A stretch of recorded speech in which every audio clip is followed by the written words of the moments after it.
नमस्कार दोस्तों, progressive classes में आपका स्वागत है। हम डिस्कस कर रहे थे घटना चक्र पॉइंटर के इतिहास का, जिसमें अभी तक हमने प्राचीन भारत के इतिहास एवं आधुनिक भारत के इतिहास का डिटेल एवं कंसेप्चुअल स्टडी कर लिया है और वो कई पार्ट्स में हमने इसे किया था।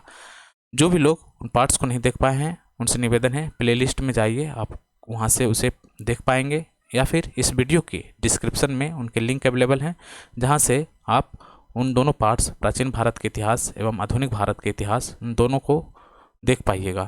ठीक है, आज जो हमारा चैप्टर शुरू हो रहा है वो मध्यकालीन भारत के इतिहास का है और इसमें पहला टॉपिक है भारत पर मुस्लिम आक्रमण। पहला क्वेश्चन इसमें बना हुआ है, पैगंबर हजरत मोहम्मद का जन्म हुआ था। पैगंबर हजरत मोहम्मद का जन्म कब हुआ था? 570 ईस्वी में हुआ था। मोहम्मद साहब की मृत्यु हुई थी 632 ईस्वी में। मक्का है, मक्का कहाँ है? सऊदी अरब में है। हिंद अर्थात भारत की जनता के संदर्भ में हिंदू शब्द का प्रथम बार प्रयोग किसने किया था? अरबों ने किया था। हिंदू शब्द का प्रथम बार प्रयोग किसने किया है? अरबों ने किया है। भारत पर पहला मुस्लिम आक्रमण हुआ था तो मोहम्मद बिन कासिम के नेतृत्व में पहला मुस्लिम आक्रमण हुआ था। कब? 711 ईस्वी में। और मोहम्मद बिन कासिम द्वारा ही सिंध की विजय प्राप्त हुई 712 ईस्वी में। मोहम्मद बिन कासिम 712 ईस्वी में सिंध पर विजय प्राप्त करता है। भारत में प्रथम मुस्लिम आक्रमणकारी कौन था? मोहम्मद बिन कासिम था और वो अरबी था। तो भारत पर सर्वप्रथम मुस्लिम आक्रमणकारी कौन थे? अरबी थे। गजनी राजवंश का संस्थापक कौन है? अल्पतगिन। अल्पतगिन जो है गजनी राजवंश का संस्थापक है। 932 ईस्वी में इसने गजनी साम्राज्य की स्थापना करता है और गजनी राजधानी होता है उसका। अल्पतगिन के बाद पृथगिन वहाँ का शासक बनता है। 972 से 77 ईस्वी तक शासन करता है और 977 ईस्वी में सुबुक्तगिन जो होता है वो गजनी का शासक बनता है और उसी सुबुक्तगिन का पुत्र है महमूद गाजनी। क्या है? महमूद गजनी जो है सुबुक्तगिन का पुत्र है, जिसकी चर्चा आपको भारत के इतिहास में देखने को मिलती है। इसने कई अटैक किए थे भारत के ऊपर, तो उसका हम डिटेल स्टडी करते जाएंगे जिस हिसाब से क्वेश्चन मिलता जाएगा।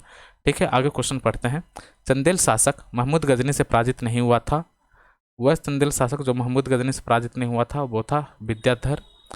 कथन और कारण दिया हुआ है, महमूद गजनी ने भारत पर 17 बार आक्रमण किए, ये सही है।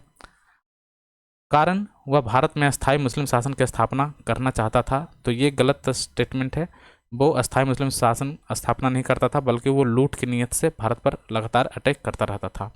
महमूद गजनी का दरबारी इतिहासकार था, तो महमूद गजनी का दरबारी इतिहासकार था उत्तवी। क्या नाम था इसका? उत्तवी। या क्वेश्चन ऐसे भी पूछा जा सकता, उत्तवी किसका दरबारी इतिहासकार था? तो महमूद गजनवी का।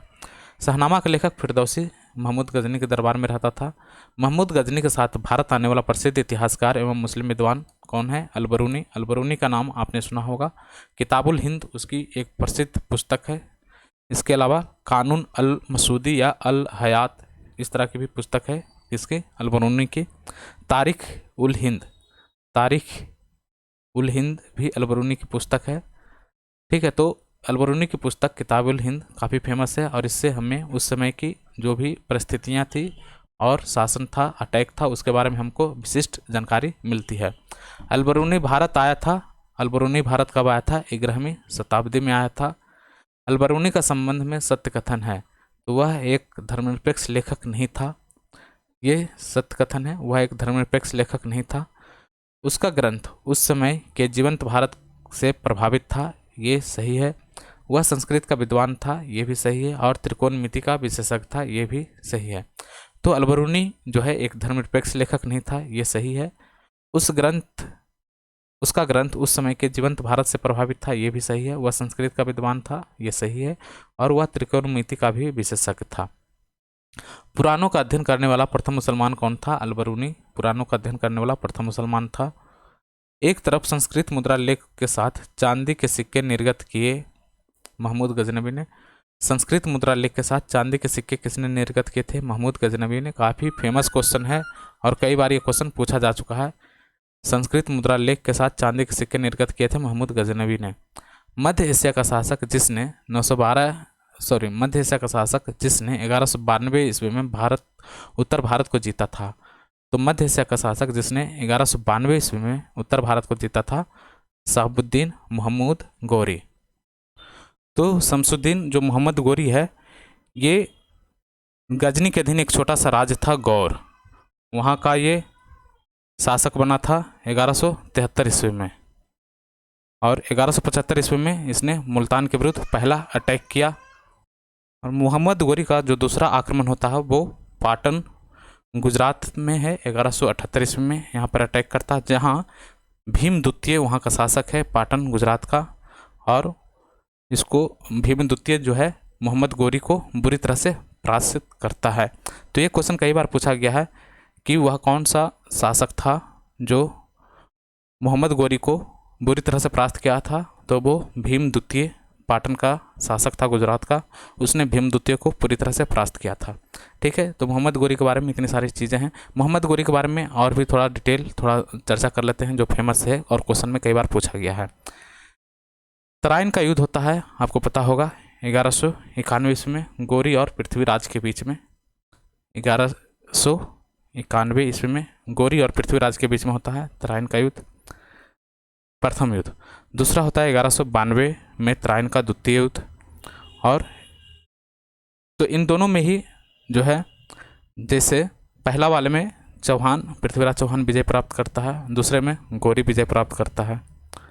ठीक है, और चंदावर का युद्ध होता है 1194 में, चंदावर 94। ठीक है, 1191 तराइन का प्रथम युद्ध, इसमें चौहान जीतता है। 1192 गोरी जीतता है।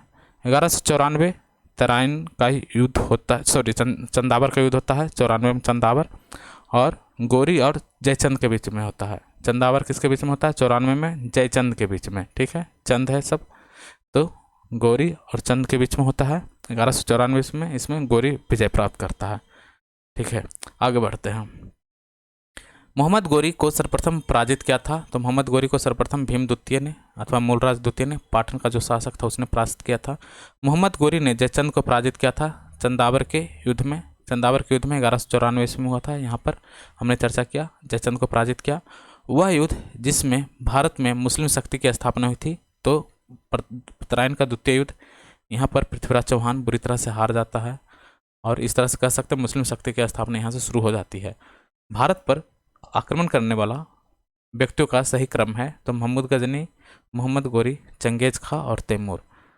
महमूद गजनी, इसका अटैक कब होता है महमूद गजनी का? तो महमूद गजनी का आपको पता होगा, ये अटैक करता है भारत पर, पहला अटैक 1000 ईस्वी में। कब? 1000 ईस्वी में करता है, और पेशावर के कुछ भाग को अधिकार में कर लेता है। मोहम्मद गजनी जो है, मोहम्मद गजनी के बारे में हम पढ़ रहे हैं। मोहम्मद गजनी 1000 ईस्वी में अटैक करता, पहला अटैक, और पेशावर के कुछ भाग पर अधिकार कर लेता है। 1001 ईस्वी में शाही राजा जयपाल होते हैं, उनके विरुद्ध आक्रमण करता और जयपाल की पराजय हो जाती है। ठीक है, 1001 ईस्वी में। उसके बाद नगरकोट के विरुद्ध भी अटैक करता है महमूद गजनी 1008 ईस्वी में, नगरकोट। और नगरकोट का जो युद्ध होता है, इसमें गजनी मूर्तिवाद के विरुद्ध पहला अटैक माना जाता है। गजनी के अटैक को मूर्तिवाद के विरुद्ध पहला अटैक किसको बोला जाता है? नगरकोट का जो अटैक हुआ था गजनी का 1008 ईस्वी में। ठीक है, महमूद गजनी जो है, थानेश्वर से चक्र स्वामी की कांस्य मूर्ति थी, उसको, एक आदमकद मूर्ति थी, उसको क्या है, गजनी भेजकर रंगभूमि में उसको रखवा दिया था। सबसे चर्चित जो महमूद गजनी का अटैक है वो 1025 ईस्वी में सोमनाथ, जो महाराष्ट्र सौराष्ट्र में है, तो सोमनाथ पे जो सोमनाथ मंदिर है, तो सोमनाथ मंदिर पे सबसे प्रसिद्ध अटैक है 1025 ईस्वी में। ठीक है, इस पर अनहिलवार के एक शासक थे, कहाँ के? अनहिलवार के एक शासक थे, जो महमूद गजनी जब अटैक कर रहा था सोमनाथ पे, तो उसका काफ़ी विरोध किया था अनहिलवार के शासक ने। तो बाद में क्या है, महमूद ने अनहिलवार के शासक के ऊपर भी अटैक किया था। सोमनाथ का मंदिर जब लूटा जा रहा था, उस समय जाटों ने भी अटैक किया और उनकी कुछ संपत्ति को उसने लूट लिया था। ठीक है, और सबसे जो लास्ट, यदि महमूद गजनी का अटैक देखते हैं, तो वो 1027 ईस्वी में होता है जाटों के ही विरुद्ध। तो 1027 ईस्वी में जाटों के विरुद्ध ही सबसे लास्ट अटैक होता है, और 1030 ईस्वी में महमूद गजनी की मृत्यु हो जाती है। तो ये गजनी के बारे में पूरा डिटेल था। ठीक है, आगे देखते हैं। इसमें मोहम्मद गोरी के बारे में हमने बताया था पहला अटैक कब करता है मोहम्मद गोरी? ऐसे शासक बनता है 1173 ईस्वी में, और 1175 ईस्वी में मुल्तान के विरुद्ध पहला अटैक करता है। ठीक है, अब देखते हैं चंगेज खां। चंगेज खां 1221 ईस्वी में भारत पर अटैक करता है। हालांकि वो भारतीय उपमहाद्वीप पे ही अटैक उसको माना जाएगा, भारत में ये इंटर नहीं कर पाया था, और सिंधु नदी के साम्राज्य तक ही इसका अटैक रहा था। वहाँ पे ख्वारिज़्म साम्राज्य का जो अंतिम शासक था जलालुद्दीन का पीछा करते हुए वो भारत तक आया था।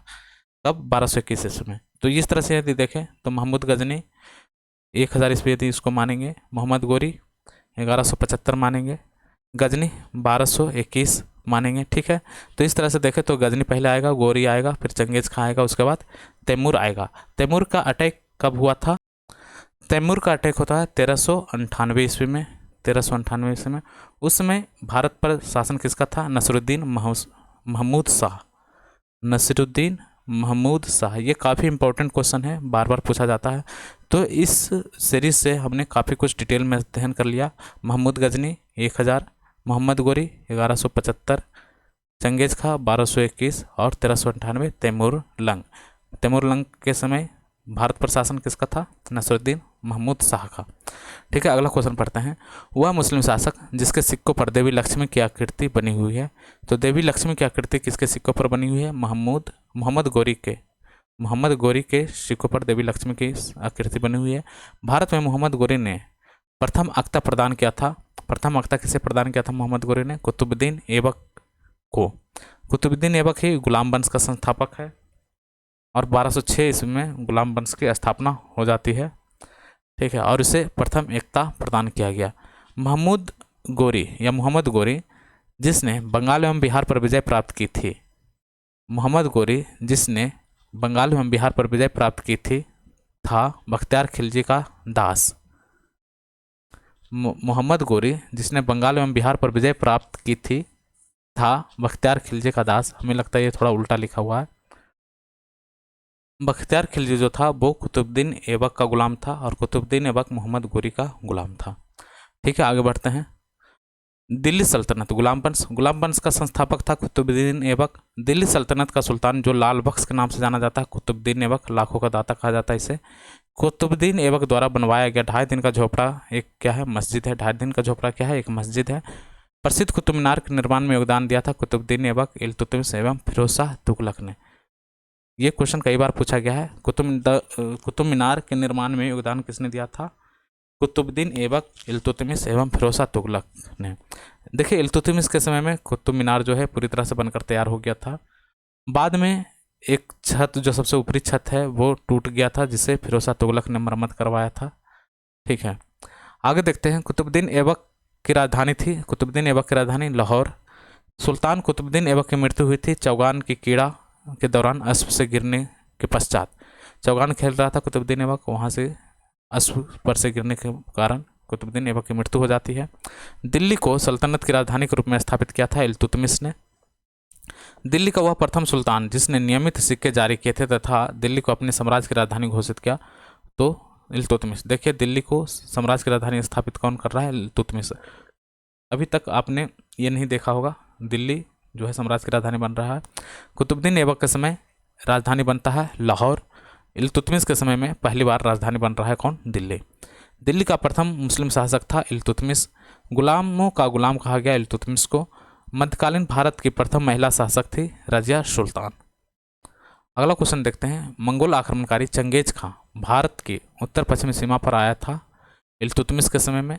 जलाल का पीछा करते हुए ख्वारिज़्म साम्राज्य जो शासक था जलालुद्दीन, उसका पीछा करते हुए चंगेज खां आया था उत्तरी पश्चिमी सीमा पर इल्तुतमिश के समय में।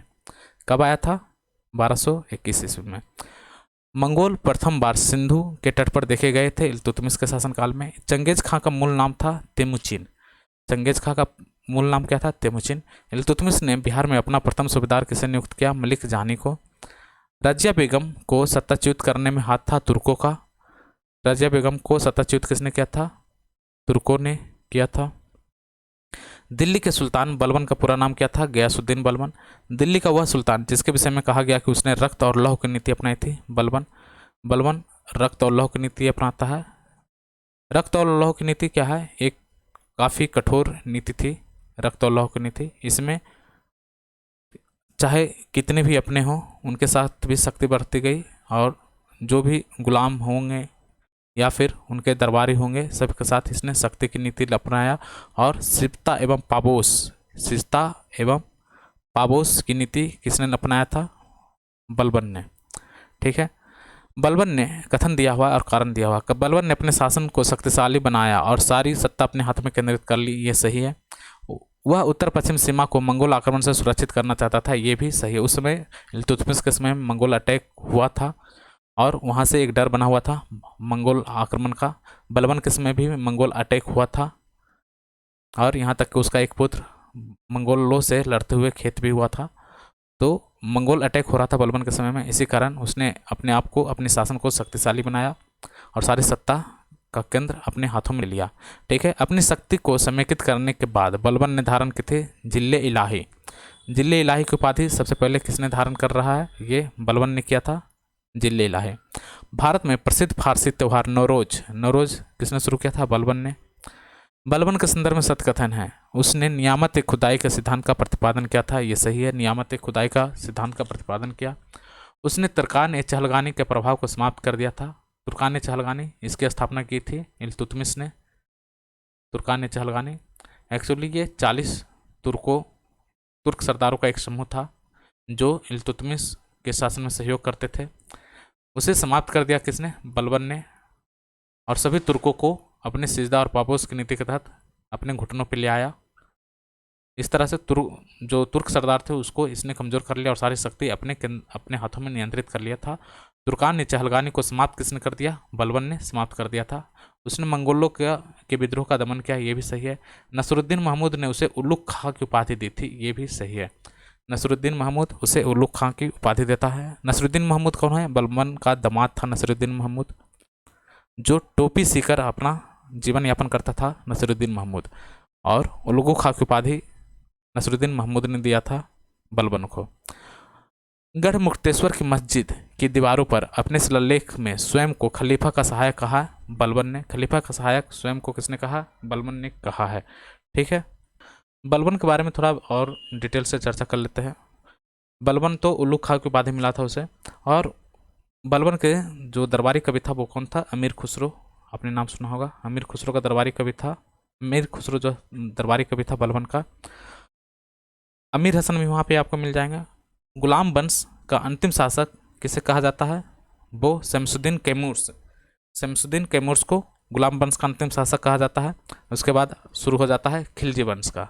ठीक है, अच्छा, आपको यदि सीरीज सजाने का आ जाए गुलाम वंश में कौन कैसे किस तरह से शासन किया था, तो उसे किस तरह से आप सजाएंगे? देखिए, सबसे पहले कुतुबुद्दीन ऐबक गुलाम वंश में आ जाता है। ऐबक का उत्तराधिकारी होता है आराम शाह। कौन?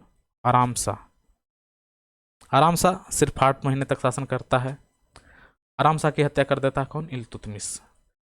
और इल्तुतमिश 1211 ईस्वी में दिल्ली की गद्दी पर बैठता है। ठीक है, इल्तुतमिश जो है एक इलबरी तुर्क था और ऐबक का गुलाम था। और ऐबक की मृत्यु के समय इल्तुतमिश बदायूं का गवर्नर था। ये भी क्वेश्चन कई बार पूछा गया है। इल्तुतमिश जो था ऐबक की मृत्यु के समय बदायूं का गवर्नर था। और इल्तुतमिश जो है लाहौर से राजधानी अपने स्थानांतरित कर ली थी और कहाँ लाया था? दिल्ली। ठीक है, इसके दिल्ली या कुन्हा के निकट इसने अपनी राजधानी बसाया था। इल्तुतमिश पहला शासक था 1229 ईस्वी में। बगदाद के खलीफा से सुल्तान की पद वैधानिक रूप से स्वीकार किया था। सुल्तान की पद जो है वैधानिक रूप से खलीफा से किसने प्राप्त किया था? इल्तुतमिश ने। ये पहला शासक था। ये काफ़ी इंपॉर्टेंट क्वेश्चन है, कई बार पूछा गया है एग्जाम में। ठीक है, इल्तुतमिश की मृत्यु हो जाती है 1236 ईस्वी में। 1236 ये इसकी मृत्यु हो जाती है। इसी के समय 1221 ईस्वी में हमने बताया था चंगेज खां अटैक करता है। इल्तुतमिश के बाद उसका पुत्र रुकनुद्दीन फिरोज गद्दी पर बैठता है। रुकनुद्दीन फिरोज काफ़ी अयोग्य होता है। और उसके बाद क्या है कि रुकनुद्दीन फिरोज को हटा दिया जाता है और रजिया सुल्तान जो इल्तुतमिश की पुत्री है वो पूरे शासन को अपने हाथों में ले लेती है और पुरुषों की तरह चोगा पहन के कुल्हा टोपी का पहनकर दरबार में खुले मुंह आने लगी थी। उसमें ये बहुत बड़ी बात थी। अब क्या है, रजिया जो है गैर तुर्कों को भी सुल्तान गैर तुर्कों को गैर तुर्कों से प्रभावित हो रही थी, और जो है गैर तुर्कों को उसने सामंत बनाए थे। इसके कारण जो तुर्क लोग थे वो उसके काफ़ी विरोध हो गए, और इसके कारण रजिया को गद्दी से हटना पड़ गया। रजिया अल्तुनिया से शादी की थी, ये भी कई बार क्वेश्चन पूछा गया है। अल्तुनिया के साथ शादी किया था रजिया ने। हालांकि कैथल के पास रजिया की हत्या कर दी गई। ठीक है, कैथल के पास क्वेश्चन कई बार पूछा गया है, कैथल के पास किसकी हत्या की गई थी? तो रजिया सुल्तान की हत्या की गई थी कैथल के पास 1240 ईस्वी में। ठीक है, इस तरह से बहराम शाह के बाद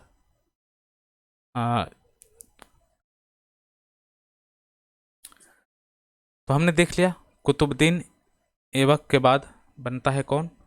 कुतुबुद्दीन ऐबक के बाद आराम शाह, आराम शाह के बाद इल्तुतमिश, इल्तुतमिश के बाद रुकनुद्दीन फिरोज, रुकनुद्दीन फिरोज के बाद रजिया सुल्तान, रजिया सुल्तान के बाद बहराम शाह, बहराम शाह गद्दी पर बैठता है। और इसे बहराम शाह जो है, बहराम शाह की हत्या कर दी जाती है अलाउद्दीन मसूद शाह के द्वारा, अलाउद्दीन मसूद शाह द्वारा इसकी हत्या कर दी जाती है।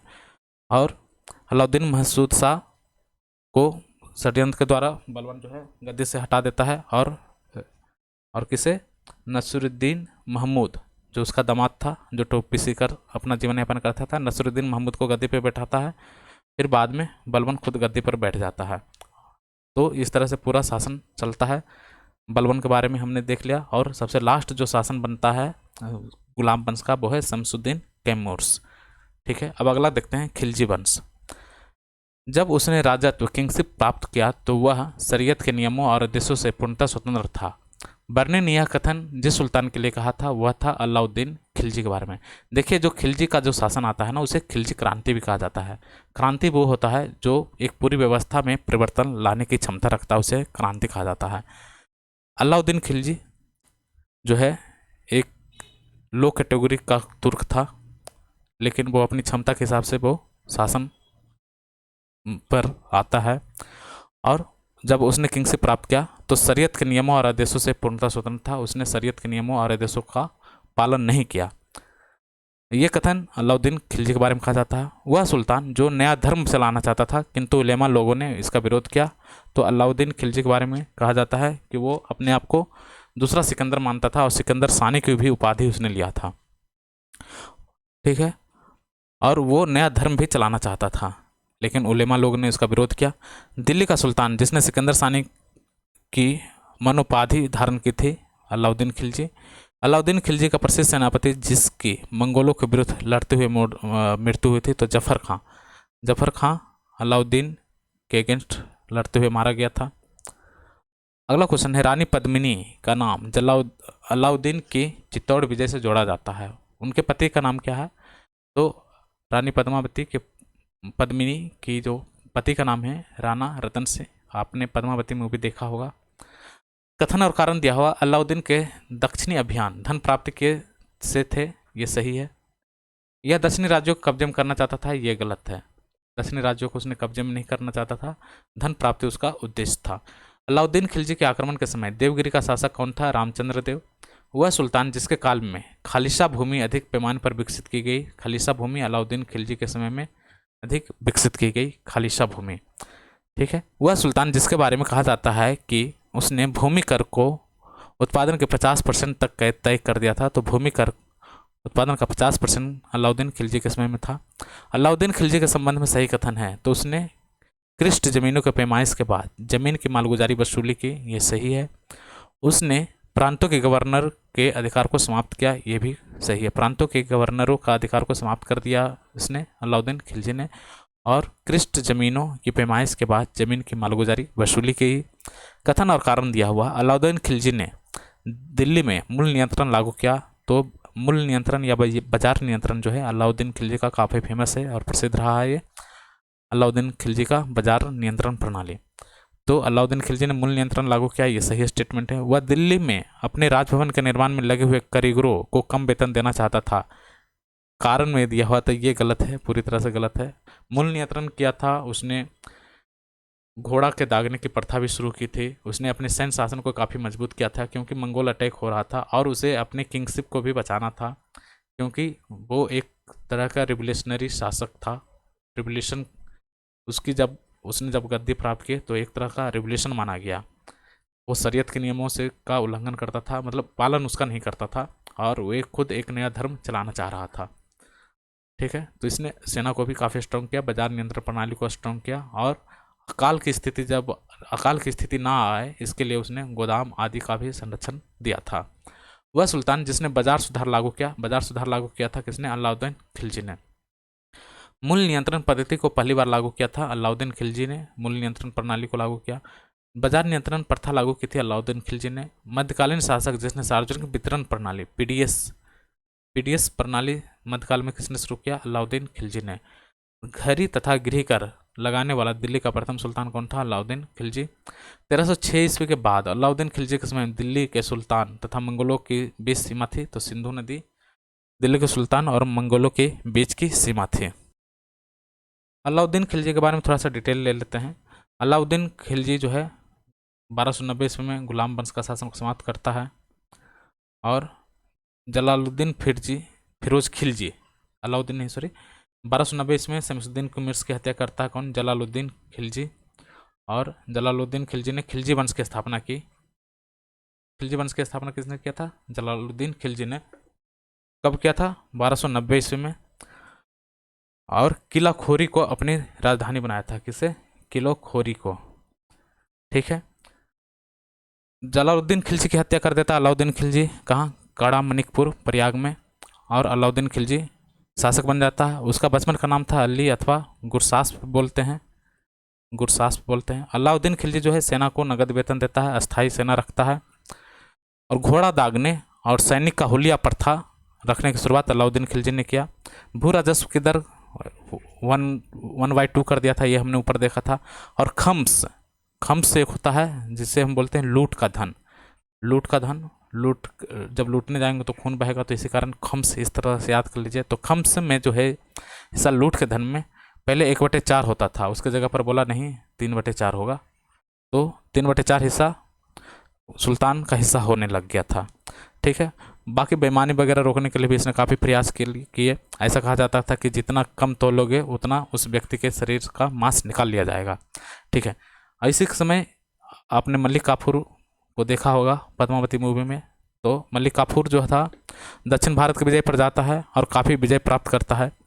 अलाउद्दीन जो है मलिक याकूब को दीवाने रियासत की उपाधि देता है। दीवाने रियासत किसको? दीवाने रियासत की उपाधि किसे देता? मलिक याकूब को। ये काफ़ी फेमस है, कई बार पूछा गया है। परवाना नवीस इसके समय में एक पैमाइश था। जो परवाना नवीस जो है एक अधिकारी होता था जो वस्तुओं को परमिट जारी करता था। परवाना नवीस कई बार क्वेश्चन पूछा गया। परवाना नवीस क्या है? एक अधिकारी है अलाउद्दीन खिलजी के समय में जो वस्तुओं की परमिट जारी करता है। इसके समय में आपको सहना या मंडी मिल जाएगा, सर ए अदल मिल जाएगा, आदि बहुत सारी चीज़ें मिलेगी। इसी के समय में बर्नी एक लेखक है। ये सब चर्चा मिलता है तारीख़ फिरोज शाही में। ये जो हम चर्चा कर रहे हैं ये आपको तारीख़ फिरोज शाही में ये सब सारी चीज़ें मिल जाएगी। ठीक है, इसके समय में बहुत सारे कर थे अलाउद्दीन खिलजी के समय में। चरई कर था, गढ़ी कर था। चरई कर जो दुधारू पशु होता था उसके ऊपर कर लगता था। गढ़ी कर जो था घर और झोपड़ी के ऊपर लगता था। अलाउद्दीन खिलजी के समय में 6 बार मंगोल अटैक होता है। ठीक है, खिलजी वंश में आपको एक मिल जाएगा मुबारक खिलजी, इसका नाम। ये काफ़ी इंटरेस्टिंग व्यक्ति है।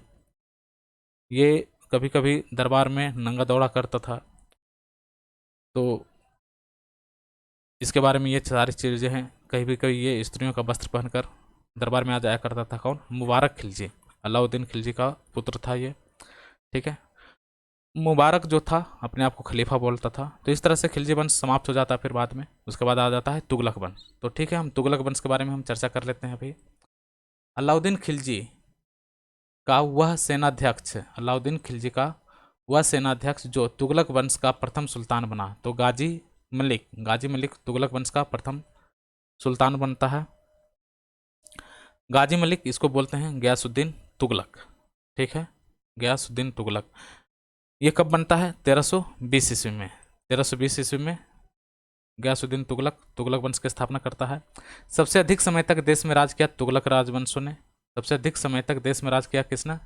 तुगलक वंश के सुल्तानों ने। दिल्ली सल्तनत का सर्वाधिक विद्वान शासक जो खगोल शास्त्र, गणित एवं आयुर्विज्ञान सहित अनेक विद्याओं में माहिर था तो मोहम्मद बिन तुगलक। इसे हम शॉर्ट में MBT बोलते हैं, मोहम्मद बिन तुगलक, जो खगोल शास्त्र, गणित, आयुर्विज्ञान आदि में माहिर था। अगला देखते हैं, दीवाने अमीर ए कोही। दीवाने अमीर ए कोही एक नया विभाग है और ये किसके द्वारा शुरू किया गया था? मीर कोही मोहम्मद बिन तुगलक के द्वारा शुरू किया गया। दिल्ली सल्तनत के समय में कुछ विभाग हैं जो काफ़ी प्रसिद्ध रहे हैं, उसकी हम चर्चा कर लेते हैं, जो एग्जाम में कई बार पूछा गया है। दीवान कोही, दीवान ए कोही, इसकी स्थापना कौन करता है? मोहम्मद बिन तुगलक। ये क्या है? एक कृषि विभाग है। कोही कृषि, याद रखिएगा, कोही कृषि विभाग है, ठीक है। कौन शुरू करता है? MBT, मोहम्मद बिन तुगलक। दीवाने कोही। एक आपको मिलेगा दीवाने अर्ज, दीवान ए अर्ज। दीवाने अर्ज एक सैन्य विभाग है और इसकी स्थापना कौन करता है? बलबन करता है, दीवाने अर्ज। एक है दीवाने बंदगान, बंदगान ये फिरोज शाह तुगलक का है, FBT, FBT फिरोज शाह तुगलक। दीवाने बंदगान, इसमें इसने कई सारे गुलाम को नियुक्ति करता है। गुलामों की नियुक्ति करता कौन? फिरोज शाह तुगलक, ठीक है। इसी तरह से आपको दीवाने खैरात भी मिल जाएगा, दीवाने खैरात भी फिरोज शाह तुगलक का है। और दीवाने इस्तेहाक ये भी फिरोज शाह तुगलक का है। इस्तेहाक, खैरात और बंदगान, इसे याद रखिएगा, इस्तेहाक, खैरात और बंदगान, ठीक है, ये फिरोज शाह तुगलक का है। दीवाने को ही कृषि विभाग है, MBT का, मोहम्मद बिन तुगलक का। दीवाने अर्ज बलबन का सैन्य विभाग है, ठीक है। आगे बढ़ते हैं, तो दीवाने को ही एक नया विभाग है, कौन शुरू करता है? मोहम्मद बिन तुगलक। ये क्या है? एक कृषि विभाग की स्थापना, मतलब एक तरह का एक कृषि विभाग है दीवाने को ही। अगला देखते हैं, दिल्ली के सुल्तान जिसने एक पृथक कृषि विभाग की स्थापना की थी वो है मोहम्मद बिन तुगलक। मोहम्मद बिन तुगलक अपनी राजधानी दिल्ली से ले गया दौलताबाद, दिल्ली से दौलताबाद ले गया था राजधानी को। भारत में सर्वप्रथम सांकेतिक मुद्रा का प्रचलन किया था, मोहम्मद बिन तुगलक ने सांकेतिक मुद्रा का प्रचलन किया था। अगला क्वेश्चन देखते हैं, कथन और कारण दिया हुआ है। मोहम्मद बिन तुगलक ने एक नया स्वर्ण सिक्का जारी किया जो इब्न बतूता द्वारा दीनार कहा जाता था, ये सही है। मोहम्मद बिन तुगलक ने एक नया सोना का सिक्का जारी किया था जो इब्न बतूता उसे दीनार बताता है। कारण, मोहम्मद बिन तुगलक पश्चिम एशियाई तथा उत्तरी अफ्रीकी देशों के साथ व्यापार में अभिवृद्धि के लिए स्वर्ण सिक्कों की टोकन मुद्रा जारी करना चाहता था। गलत स्टेटमेंट है ये। एक्चुअली क्या हुआ था कि उस समय की जो प्रचलित मुद्रा थी उसके मूल्य में काफ़ी गिरावट आ गई थी। उसे बैलेंस करने के लिए जो है, कुछ लोग बोलते हैं कि तांबा का नया सिक्का जारी किया था, कुछ लोग बोलते हैं कांसा का नया सिक्का जारी किया था। इब्न बतूता उसे दिनार बोलता है जो स्वर्ण सिक्का था। तो इस तरह से जारी करता है मोहम्मद बिन तुगलक, जो एक असफल प्रयास होता है, ठीक है। तो ये जो स्टेटमेंट कारण का दिया हुआ है ये गलत स्टेटमेंट है। आगे बढ़ते हैं, कथन और कारण दिया हुआ है। मोहम्मद बिन तुगलक की प्रतीक मुद्रा योजना असफल सिद्ध हुई, ये सही है, असफल हुआ था। मोहम्मद बिन तुगलक का मुद्रा निर्गमन पर उचित नियंत्रण नहीं था, ये सही है, उचित नियंत्रण नहीं था। मान लिया उस समय चांदी का सिक्का चलता था, आम धारणा थी, चांदी का सिक्का चलता था। अब चांदी के बराबर कांसा का सिक्का कभी नहीं हो सकता, ना तांबा का सिक्का हो सकता है। चांदी का सिक्का में शॉर्टेज हो गया तो चांदी के बराबर में कांसा का सिक्का लाया था। तो जितने भी चांदी के सिक्के थे लोग उसी को प्रीफर कर रहे थे और कांसे का सिक्का नहीं चल पाया, जबकि इसके छापने और मुद्रण करने में काफ़ी लागत लग चुकी थी। तो इस तरह से ये जो प्रयास था मुद्रा को बैलेंस करने का वो एक असफल प्रयास रहा। आगे बढ़ते हैं, मूर देश का यात्री इब्न बतूता भारत आया था मोहम्मद बिन तुगलक के समय में। सल्तनत काल में डाक व्यवस्था का विस्तृत विवरण मिलता है। इब्न बतूता ने सल्तनत काल में डाक व्यवस्था का विस्तृत वर्णन देता है। होली त्यौहार के राजनीतिक उत्सव में भाग लेने वाला दिल्ली का प्रथम सुल्तान था। होली त्यौहार के सार्वजनिक उत्सव में होली त्यौहार के सार्वजनिक उत्सव में भाग लेने वाला प्रथम सुल्तान कौन था? मोहम्मद बिन तुगलक। वह शासक जिसकी मृत्यु पर इतिहासकार बदायूनी ने कहा था कि सुल्तान को अपनी प्रजा से और प्रजा को सुल्तान से मुक्ति मिल गई थी। यह मोहम्मद बिन तुगलक के बारे में कहा गया। किसने कहा था? बदायूनी ने। बदायूनी ने इसके बारे में कहा था कि जब सुल्तान मरा था मोहम्मद बिन तुगलक, तो कहा गया कि सुल्तान को अपनी प्रजा से और प्रजा को सुल्तान से मुक्ति मिल गई।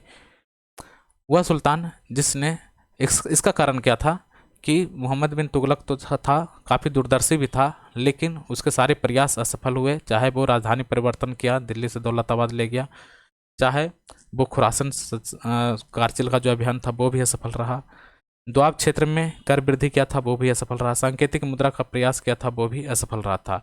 तो इन सारे प्रयासों में वो असफल रहा। हालांकि इनके सारे प्रयास काफ़ी विचार करके लाए गए थे, लेकिन ये दुर्भाग्यशाली था और इसे विरोधाभासों का भी मिश्रण कहा जाता है। किसे? मोहम्मद बिन तुगलक को। इसे रक्त पिपासु भी बोला जाता है, पागल राजा भी बोला जाता है।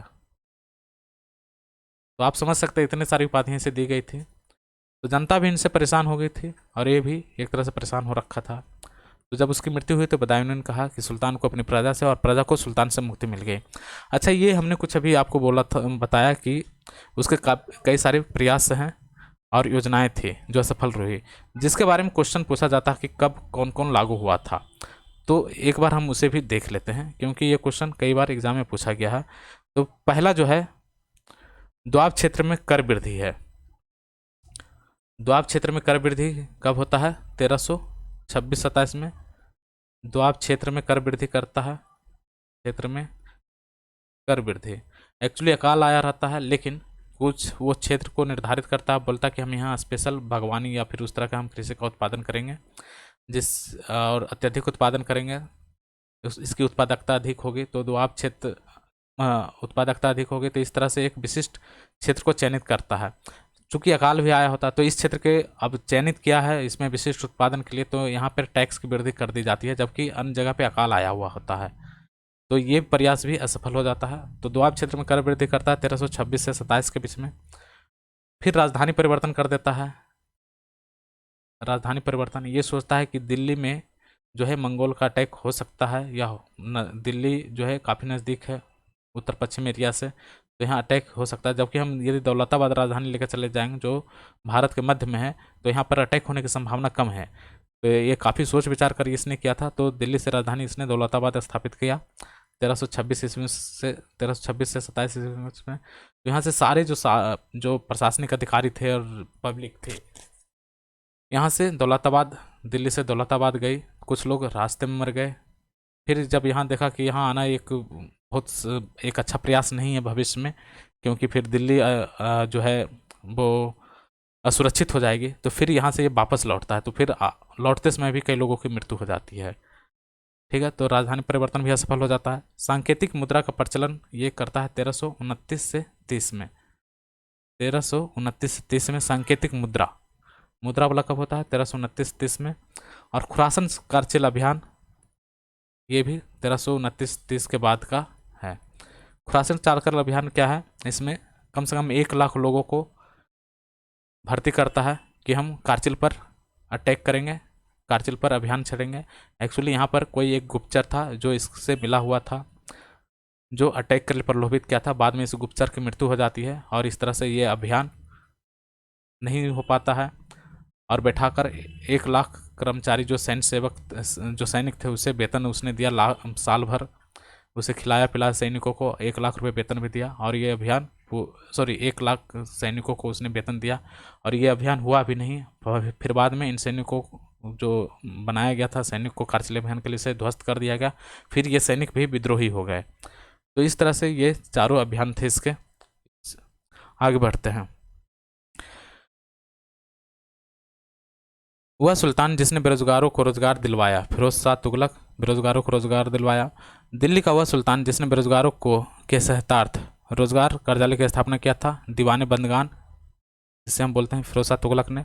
दिल्ली का सुल्तान जो दान दक्षिणा के बारे में काफ़ी ध्यान रखता था और इसके लिए एक विभाग दीवान खैरात की स्थापना किसने किया था? फिरोज शाह तुगलक ने। वह सुल्तान जिसके दरबार में सबसे अधिक गुलाम थे फिरोज तुगलक के समय में। मध्यकालीन भारतीय राजाओं के संदर्भ में सही कथन है, तो बलबन ने अपने पहले एक अलग दीवान आरिज विभाग की स्थापना की जो सैन्य विभाग था। अलाउद्दीन ने अपनी सेना के घोड़ों को दागने की प्रथा शुरू किया था, ये घोड़ा का दागने की प्रथा शुरू किया था। मोहम्मद बिन तुगलक के बाद दिल्ली की गद्दी पर उसका चचेरा भाई बैठा फिरोज शाह तुगलक। फिरोज शाह तुगलक ने गुलामों को एक अलग विभाग स्थापित किया, दीवाने बंदगान, ये सही है। आगे बढ़ते हैं। सर्वप्रथम लोक निर्माण विभाग की स्थापना किया था फिरोज शाह तुगलक ने। लोक निर्माण विभाग सर्वप्रथम किसने बनाया? फिरोज शाह तुगलक ने। दिल्ली का वह सुल्तान जो भारत में नहरों का सबसे बड़ा जाल का निर्माण के लिए प्रसिद्ध है, फिरोज शाह तुगलक। हक असर्ब या सिंचाई कर्ब, हक या सर्ब क्या है? एक सिंचाई कर है, लगाने वाला पहला सुल्तान कौन है? फिरोज शाह तुगलक। दिल्ली का सुल्तान जिसने ब्राह्मणों पर भी जजिया कर लगाया, फिरोज शाह तुगलक। मोहम्मद बिन तुगलक, फिरोज शाह तुगलक, सिकंदर लोदी तथा शेर शाह सूरी में से हुआ सुल्तान जिसने फलों की गुणवत्ता सुधारने के लिए उपाय किए, तो फलों की गुणवत्ता सुधारने के लिए प्रयास किसने किया? फिरोज शाह तुगलक ने। टोपरा तथा मेरठ में से 2 अशोक स्तंभ दिल्ली लाया गया, फिरोज शाह तुगलक ने लाया था। टोपरा तथा मेरठ से 2 अशोक स्तंभ दिल्ली लाया था, किसने? फिरोज शाह तुगलक ने। दिल्ली का वह सुल्तान जिसने इस उद्देश्य से एक अनुवाद विभाग की स्थापना की कि उससे दोनों संप्रदाय के लोगों में एक दूसरे के विचारों की बेहतर समझ हो सकेगी, फिरोज शाह तुगलक। अनुवाद विभाग की स्थापना किसने किया था? फिरोज शाह तुगलक ने, इस उद्देश्य से कि दोनों संप्रदाय के लोग एक दूसरे के विचारों को समझ सकेंगे। राज के खर्च पर हज की व्यवस्था करने वाला पहला भारतीय शासक कौन था? फिरोज शाह तुगलक।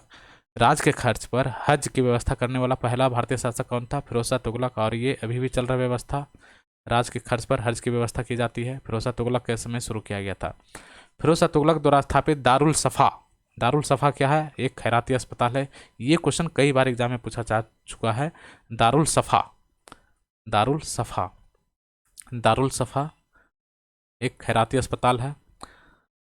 दिल्ली सल्तनत के तुगलक राजवंश का अंतिम शासक कौन था? नसरुद्दीन महमूद। दिल्ली सल्तनत के तुगलक वंश का अंतिम शासक कौन था? नसरुद्दीन महमूद। वह शासक जिसके शासनकाल में तैमूर ने भारत पर आक्रमण किया, तो यही था नसरुद्दीन महमूद। 1339 ईस्वी में तैमूर का आक्रमण होता है। तैमूर लंग ने भारत पर आक्रमण कब किया था? 1398 ईस्वी में। 1398 ईस्वी में तैमूर लंग ने भारत पर अटैक किया। तैमूर के आक्रमण के बाद भारत में राज स्थापित होता है सैयद वंश का। ठीक है, आगे बढ़ते हैं। लोधी वंश। सैयद वंश में कुछ ज़्यादा डिटेल नहीं है पढ़ने के लिए, इसी कारण बहुत कम समय तक चलता है, मुश्किल से 30 से 40 वर्ष तक, तो इसी कारण उसके बारे में यहाँ नहीं दिया है। लोधी वंश के बारे में पढ़ लेते हैं। खिलजी, तुगलक तथा लोधी शासकों में से अफगान मूल के थे, तो अफगान मूल के कौन थे? लोधी शासक अफगानी थे। दिल्ली की राजगद्दी पर अफगान शासकों का सही क्रम है, तो बहलोल खान लोधी, सिकंदर लोधी और इब्राहिम लोधी। बहलोल खान लोधी 1451 ईस्वी में गद्दी पर बैठता है, 1451 ईस्वी में। फिर सिकंदर लोधी, उसके बाद इब्राहिम लोधी। महाराणा सांगा ने इब्राहिम लोधी को पराजित किया था खतौली के युद्ध में। खतौली के युद्ध में महाराणा सांगा ने इब्राहिम लोधी को परास्त किया था। खतौली का युद्ध कब हुआ था? खतौली का युद्ध हुआ था 1517 ईस्वी में। खतौली का युद्ध कब हुआ था? 1517 ईस्वी में खतौली का युद्ध। और महाराणा सांगा ने इब्राहिम लोधी को परास्त किया था। वह मजूगीन सुल्तान जिसे आगरा शहर की नींव डाली और उसे सल्तनत की राजधानी बनाने का श्रेय जाता है। तो आगरा सर्वप्रथम राजधानी बनता है सिकंदर लोधी के समय में, और आगरा की स्थापना किसने किया? सिकंदर लोधी ने किया। गुलरुखी उपनाम से जो अपनी कविताएं की रचना करता था, सिकंदर लोधी। अन्न के ऊपर कर समाप्त करने के लिए जाना जाता है, सिकंदर लोधी। अनाज के ऊपर टैक्स समाप्त किया किसने? सिकंदर लोधी ने। दिल्ली पर शासन करने वाले वंशों का सही क्रम है, तो गुलाम वंश, खिलजी वंश, तुगलक वंश, सैयद और लोधी वंश। गुलाम वंश, खिलजी वंश, तुगलक, सैयद और लोधी वंश हमने ये डिटेल में अभी देख लिया था। बलबन, इल्तुतमिश, कुतुबुद्दीन ऐबक तथा इब्राहिम लोधी में से हुआ शासक जो गुलाम वंश का नहीं था, तो इब्राहिम लोधी गुलाम वंश का नहीं है, कुतुबुद्दीन ऐबक है, इल्तुतमिश है, बलबन है। आगे देखते हैं विजयनगर साम्राज्य। विजयनगर राज्य की स्थापना किया था? हरिहर व बुक्का ने किया था। आपको याद होगा मोहम्मद बिन तुगलक के समय में दिल्ली से दौलताबाद राजधानी स्थानांतरित हो जाती है, तो पहली बार जो है आपको यहाँ पे एक मुस्लिमों की एक प्रचुर माइग्रेशन देखने को मिलता है यहाँ पर दक्षिण भारत में। और वहाँ पर बहमनी राज स्थापित होता है। उसी के पैरेलल में एक विजयनगर साम्राज्य स्थापित होता है। तो ये सारे जो विजयनगर साम्राज्य जो स्थापित होगा, आपको ये इसमें पैरेलल आपको क्या मिलेगा, मोहम्मद बिन तुगलक के समय में, मोहम्मद बिन तुगलक के समय में 1336 ईस्वी में विजयनगर साम्राज्य की स्थापना होती है। मोहम्मद बिन तुगलक के समय में हरिहर व बुक्का ने इसकी स्थापना किया। अपनी मदुरा विजय कृति में अपने पति के विजय अभियानों का वर्णन करने वाली कवित्री थी गंगा देवी। गंगा देवी जो है मदुरा विजय कृति में अपने पति के विजय अभियानों की चर्चा करती है। तो मदुरा विजय कृति किसकी है, गंगा देवी की ही। ये भी काफ़ी इंपॉर्टेंट है। मदुरा विजय किसने लिखा, गंगा देवी ने। विजयनगर का वह पहला शासक जिसने बहमनियों से गोवा को छीना, बहमनियों से गोवा को छीना, हरिहर द्वितीय ने। बहमनियों से गोवा को किसने छीना, हरिहर द्वितीय ने। सही कथन है नरसिंह सालूब ने संगम वंश का अंत किया और राज सिंहासन छीनकर सालूब वंश आरंभ किया। सालूब वंश की स्थापना किसने किया, नरसिंह सालूब ने। संगम वंश जब समाप्त हो रहा था उसकी जगह पर सालूब वंश की स्थापना करता है नरसिंह सालूब ने। वीर नरसिंह ने अंतिम सालूब शासक को गद्दी से उतारकर राज सिंहासन छीना। ठीक है। वीर नरसिंह के उत्तरवर्ती उसके अनुज कृष्णदेव राय थे। कृष्णदेव राय के उत्तरवर्ती उसके अर्ध भाई अच्युत देव राय थे। ये 4 स्टेटमेंट सही है। आगे देखते हैं। विजयनगर के राजा कृष्णदेव राय ने गोलकुंडा का युद्ध जिस राजा के साथ लड़ा था, तो कुली कुतुब शाह के साथ गोलकुंडा का युद्ध लड़ा गया था। कृष्णदेव राय ने लड़ा था गोलकुंडा का युद्ध कुली कुतुब शाह से। कृष्णदेव राय के दरबार में अष्टदिग्गज थे। अष्टदिग्गज कौन थे, 8 तेलुगु कवि।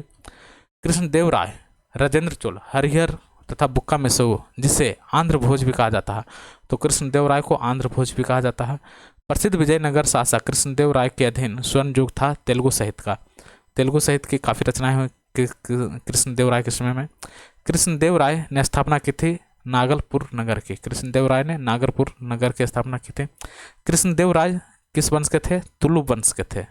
तुलुब, सुलुब नहीं, तुलुब वंश के थे कृष्णदेव राय।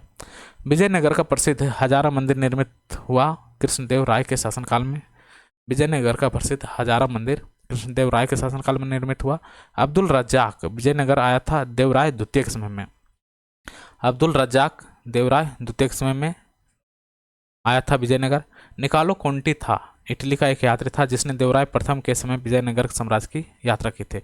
निकालो कोंटी देवराय प्रथम के समय विजयनगर साम्राज्य की यात्रा करता है। वैदिक ग्रंथ के भाष्यकार सायन को आश्रय प्रदान करता है। विजयनगर के राजाओं ने सायन को आश्रय प्रदान किया। 1565 में प्रसिद्ध युद्ध हुआ था, तालीकोटा का युद्ध हुआ था। तालीकोटा का युद्ध 1565 ईस्वी में हुआ था। तालीकोटा के युद्ध का नेतृत्व कौन कर रहा था, विजयनगर का नेतृत्व, उसमें राम राय विजयनगर का नेतृत्व कर रहा था। और ये युद्ध किसके बीच हुआ था, बीजापुर, अहमदनगर, गोलकुंडा और बीदर। बीजापुर, अहमदनगर, गोलकुंडा और बीदर ये संयुक्त सेनाएं थी। किसके विरुद्ध में, विजयनगर के विरुद्ध में। और इन संयुक्त मोर्चा का जो नेतृत्व था वो कौन कर रहा था, अली आदिल शाह। और इधर से कौन था, राम राय। विजयनगर का काफ़ी पतन हो जाता है, विजयनगर हार जाता है यहाँ पर और विजयनगर साम्राज्य में आग लगा दी जाती है। तो 1565 ईस्वी में तालीकोटा का युद्ध होता है जिसका नेतृत्व राम राय कर रहा था। इसे राक्षसी तंगड़ी का युद्ध भी कहा जाता है या बन्नीहट्टी का युद्ध भी कहा जाता है। 1565 ईस्वी में हुआ था।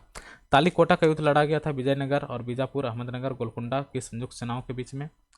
जब राजा वाडियार ने मैसूर राज की स्थापना की तब विजयनगर राज का संस्थापक कौन था, वेंकट द्वितीय। जब राजा वाडियार ने मैसूर राज की स्थापना की तब विजयनगर साम्राज्य का शासक कौन था, वेंकट द्वितीय। विजयनगर साम्राज्य की वित्तीय व्यवस्था की मुख्य विशेषता थी, विजयनगर साम्राज्य की वित्तीय व्यवस्था की मुख्य विशेषता क्या थी, भू राजस्व। विजयनगर के शासक कृष्णदेव राय के कराधान व्यवस्था से संबंधित सही कथन है। विजयनगर के शासक कृष्णदेव राय के कराधान व्यवस्था से संबंधित सही कथन है। तो भूमि की गुणवत्ता के आधार पर भू राजस्व की दर नियत होती थी तथा कारखानों के निजी स्वामी तथा औद्योगिक कर देते थे।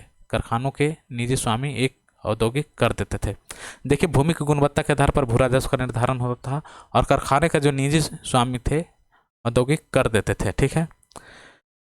एक स्थान जहाँ के खंडहर विजयनगर के प्राचीन राजधानी का नेतृत्व या प्रतिनिधित्व करता है वो है हम्पी। हम्पी विजयनगर साम्राज्य की राजधानी थी। ठीक है। विजयनगर का शासक जिसने चीन के सम्राट के पास अपना राजदूत भेजा था, विजयनगर का शासक जिसने चीन के सम्राट के पास अपना राजदूत भेजा था, बुक्का प्रथम। प्रसिद्ध विजय विठल मंदिर जिसके 56 तक्षित स्तंभ संगीतमय स्वर निकलते हैं, कहाँ स्थित है? हम्पी में।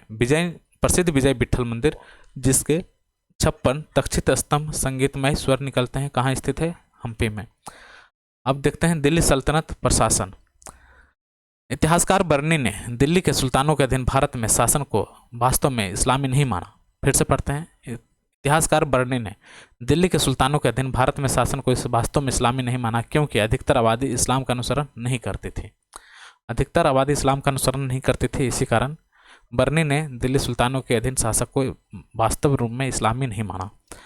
दिल्ली सल्तनत या सल्तनत काल के अधिकांश अमीर एवं सल्तनत थे तुर्क वर्ग के। अधिकांश अमीर और गुलाब क्या कौन थे? तुर्क थे। देखिए, ये मिलान करने के लिए दिया हुआ, हमने पहले भी चर्चा किया था। दीवाने बंदगान फिरोज शाह तुगलक। दीवाने मुस्तखराज, मुस्तखराज किसका है? अलाउद्दीन खिलजी का। दीवाने मुस्तखराज ये किसका है? अलाउद्दीन खिलजी का। आगे देखते हैं।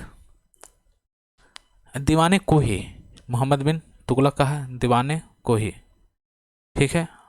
अगला दीवाने अर्ज बलबन का है, ये सैन्य विभाग था। अच्छा, दीवाने मुस्तखराज ये अलाउद्दीन खिलजी का, ये वित्त विभाग है। ठीक है। मुस्तखराज क्या है? एक वित्त विभाग है। तो याद हो गया होगा। दीवाने बंदगान कई सारे बंदों की भर्ती करता है कौन? फिरोज शाह तुगलक, तो इसी कारण दीवाने बंदगान। मुस्तखराज ये वित्त विभाग स्थापित करता है अलाउद्दीन खिलजी। हम दीवाने को ही मोहम्मद बिन तुगलक कृषि वाला, और दीवाने अर्ज बलबन। दीवाने मुस्तखराज क्या है? राजस्व विभाग है अलाउद्दीन खिलजी का। अमीर को ही कृषि विभाग है मोहम्मद बिन तुगलक का। दीवाने खैरात फिरोज शाह तुगलक का दान विभाग है। दीवाने रियासत अलाउद्दीन खिलजी का बाजार नियंत्रण विभाग है। दीवाने रियासत अलाउद्दीन खिलजी का बाजार नियंत्रण विभाग है। काफ़ी इंपॉर्टेंट है, इसे आप मिस मत कीजिएगा, जरूर इसे रिवाइज करके जाइए, बार बार पढ़िए, जब भी एग्जाम में जाते हैं यहाँ से क्वेश्चन जरूर देखने को मिल जाता है।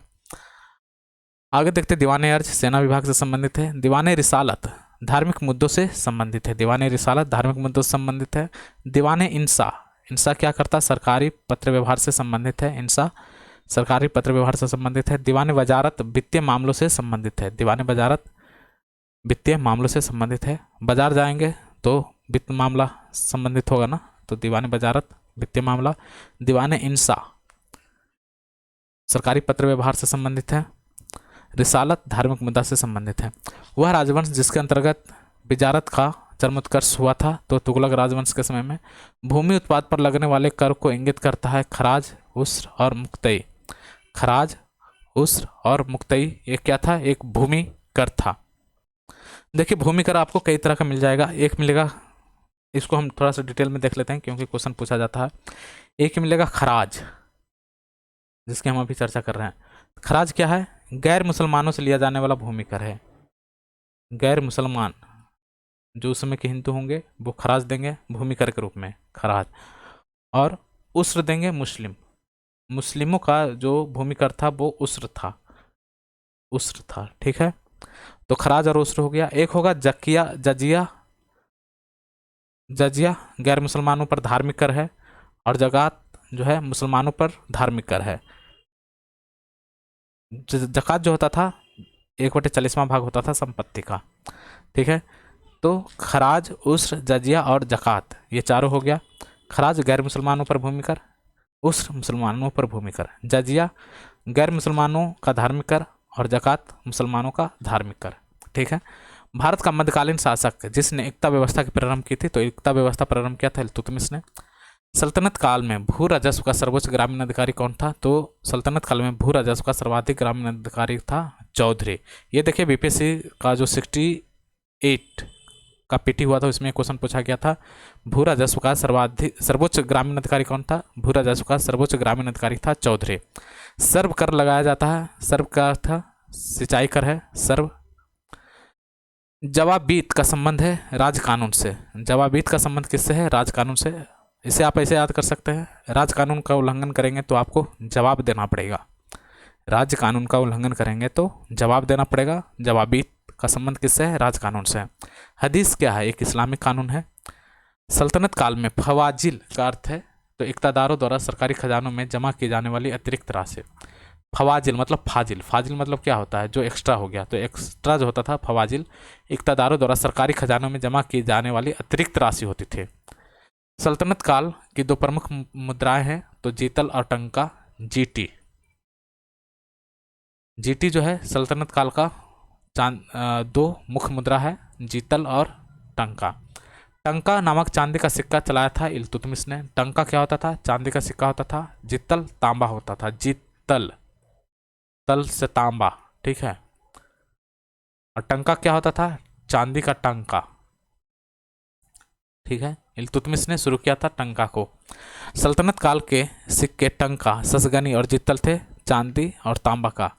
टंका चांदी का था, जितल तांबा का था। ससगनी, ससगनी जो है ये आपको चांदी का मिल जाएगा, ठीक है। आगे देखते हैं। बगदाद के अंतिम खलीफा का नाम सर्वप्रथम अंकित हुआ था अलाउद्दीन मसूद शाह के सिक्कों पर।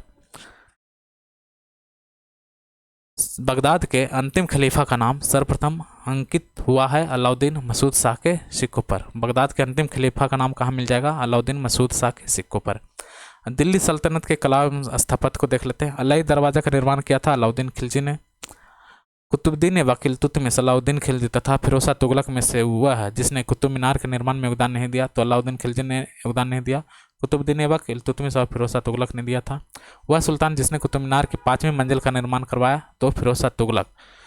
फिरोजा तुगलक ने 5वीं मंजिल, कुतुब मीनार का जो 5वां मंजिल था उसका निर्माण किसने किया था? फिरोजा तुगलक ने।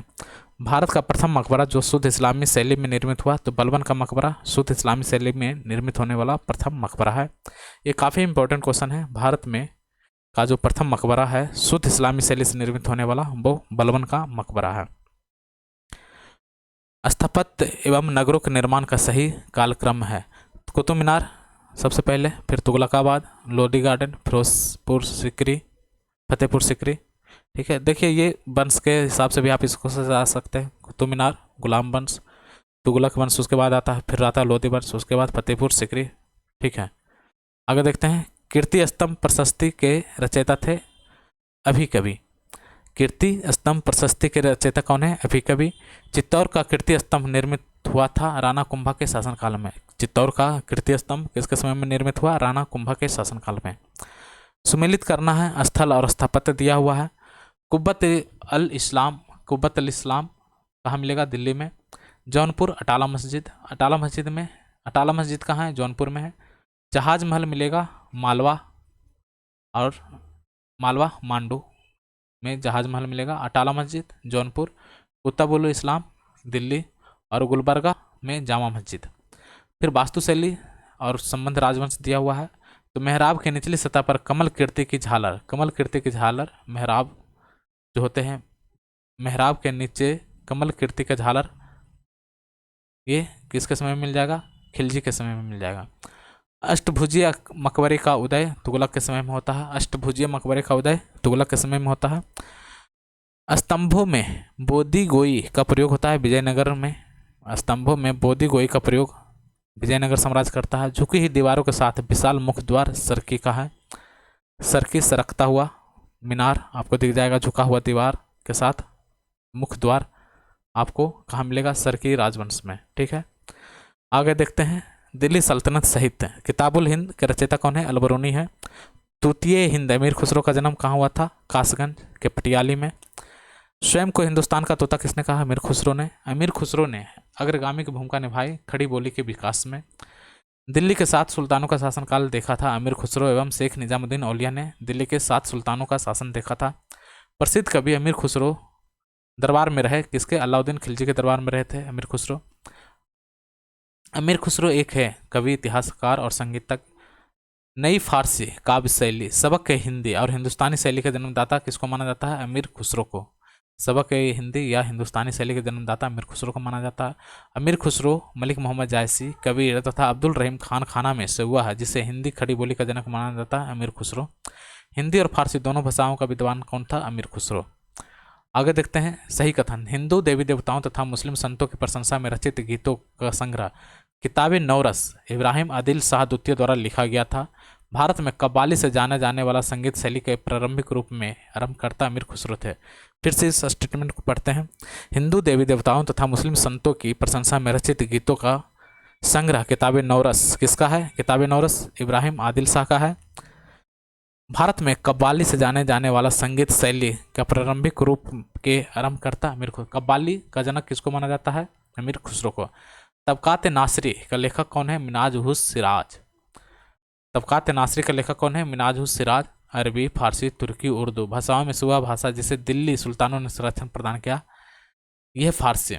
दिल्ली सुल्तानों ने फारसी भाषा को संरक्षण प्रदान किया। अपभ्रंश शब्द का प्रयोग मध्यकालीन संस्कृत ग्रंथों में होता है।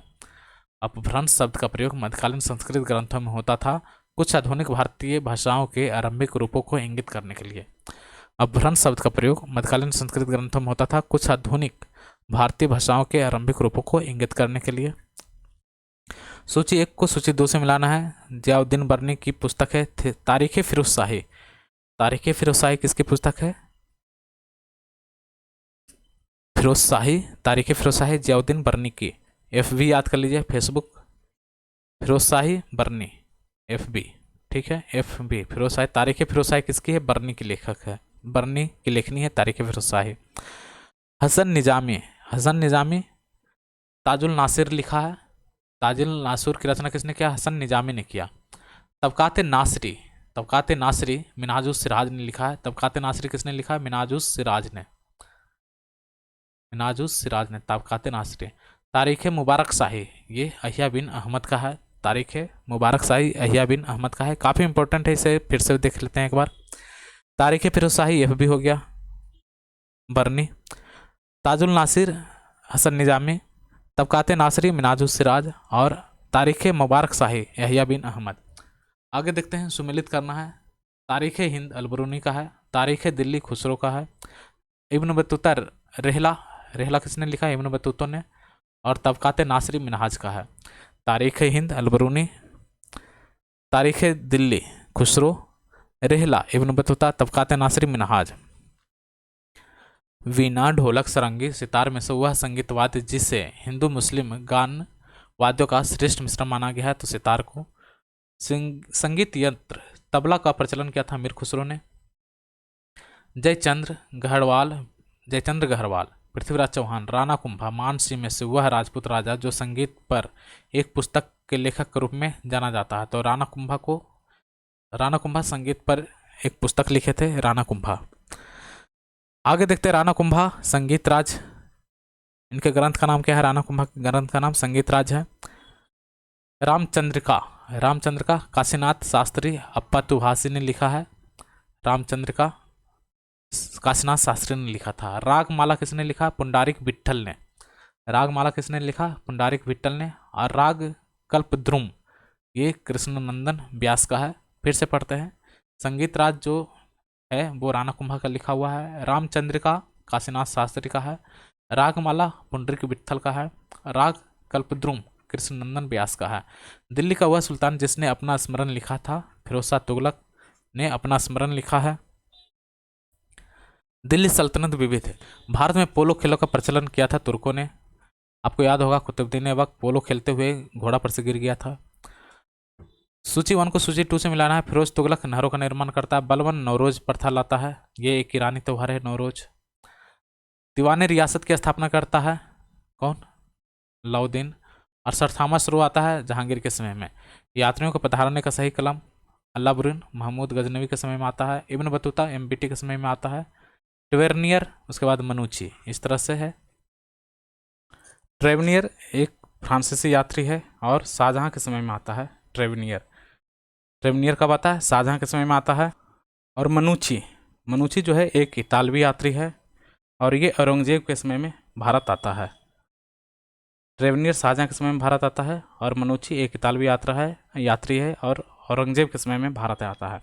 दस्तारे बंदगान कहलाता है, तो दस्तारे बंदगान उलेमा कहलाते थे। दस्तारे बंदगान शासकों का सही क्रम है, तो रजिया सुल्तान, अलाउद्दीन खिलजी और अकबर। ठीक है। बहादुर शाह, मिलान करना, बहादुर शाह गुजरात का शासक है, बहादुर शाह। चांद बीबी बीजापुर का शासक थी, बीजापुर की। रजिया सुल्तान दिल्ली, और बाज बहादुर मालवा, बाज बहादुर मालवा। ठीक है, आगे बढ़ते हैं।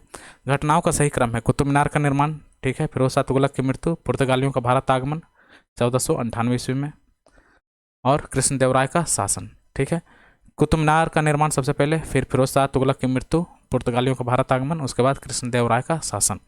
अपने लगभग 30 वर्ष के व्यापक यात्री जीवन में उसने पूर्वी गोलार्ध के विस्तृत भूभाग की यात्रा की, उस विशाल भूभाग को देखा जिसमें आज कोई 44 देश आते हैं, और कुल मिलाकर 73,000 मील की दूरी चलकर पार की। पूर्व आधुनिक काल का संसार का सबसे बड़ा यात्री जिसका वर्णन ऊपर में दिया हुआ है वो है इब्न बतूता। इब्न बतूता एक यात्री है, और ये 73,000 मील की दूरी चलकर ये पूरा जो अभी 44 देश उसके अंतर्गत कम से कम आते हैं, ये पूरे भूभाग की इसने यात्रा की थी। कृष्णदेव राय अमुक्त मलयाद के रचनाकार हैं। कृष्णदेव राय। मतविलास प्रहसन किसने लिखा? महेंद्र बर्मन ने।